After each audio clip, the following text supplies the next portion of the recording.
Once upon a time, while happiness and misery lived side by side, sorrow and grief had full bellies. Heads were confused, ears were accustomed, and tongues were frivolous. In a land where goblins and spirits mingled, where the good and the wicked were intertwined, there lived a girl whose chubby cheeks turned red as pomegranates when she laughed, whose lips were crimson, and whose eyes gleamed like honey. Narkız had a dear friend named Taşkafa. The two of them always got along well. They listened to the same songs, sang the same folk tunes, and met every day to play games together. Though Taşkafa was a skilled player, he always let Narkız win at stone-throwing games because he couldn't bear to see her upset. Whenever Taşkafa got hurt, Narkız would stay by his side, boiling mint and lemon tea, making soup for him, wishing for his quick recovery.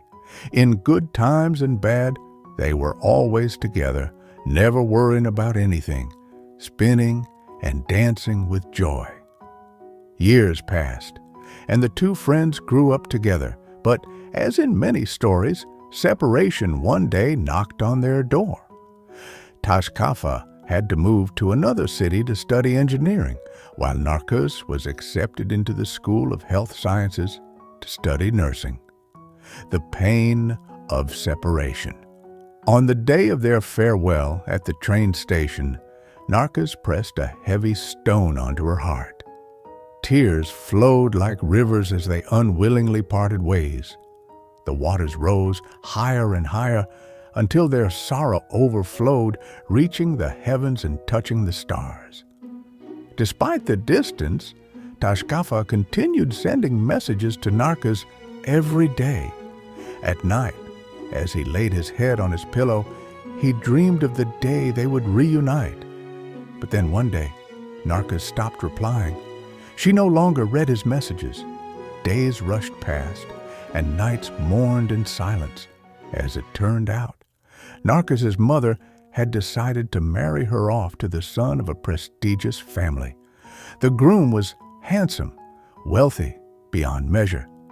Taşkafa was scorned in his absence by relatives who whispered doubts into Narkız's mind. Use your head, girl, use your head! My son has studied at the higher schools, again and again. Even a drum must match its equal. You can't turn tar into sugar no matter how much you boil it. They insisted that she would never find a better match. After all, she wasn't getting any younger. And the groom was thoughtful too. He had gifted her grandmother a fine wooden comb and her grandfather a set of implant-supported dentures. Taşkafa, devastated by the news, lost all will to live. In the end, he found himself barefoot in the streets, begging for coins. A grand wedding, a gloomy fate. After thoroughly clouding Narkız's mind, her family held a lavish wedding for 40 days and 40 nights. Drums and tambourines played, belly dancers and male entertainers performed.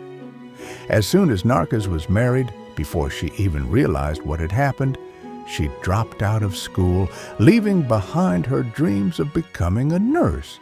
She became a housewife because she no longer needed to work. After all, she had a husband who would take care of her for the rest of her life. Days chased nights, nights chased days. At first, Narkız smiled in the photos she sent over the phone, but gradually she found herself unable to do anything without her husband's approval. Her face no longer lit up with joy. Her once rosy cheeks withered like parched flowers. Her belly, however, continued to swell every 2 years. Over her lifetime, Narkız gave birth to 17 children. She raised them all, cared for them, but never grew herself. Surrounded by people, she always felt alone. She always neglected herself, and throughout her life, she wept. She wept endlessly.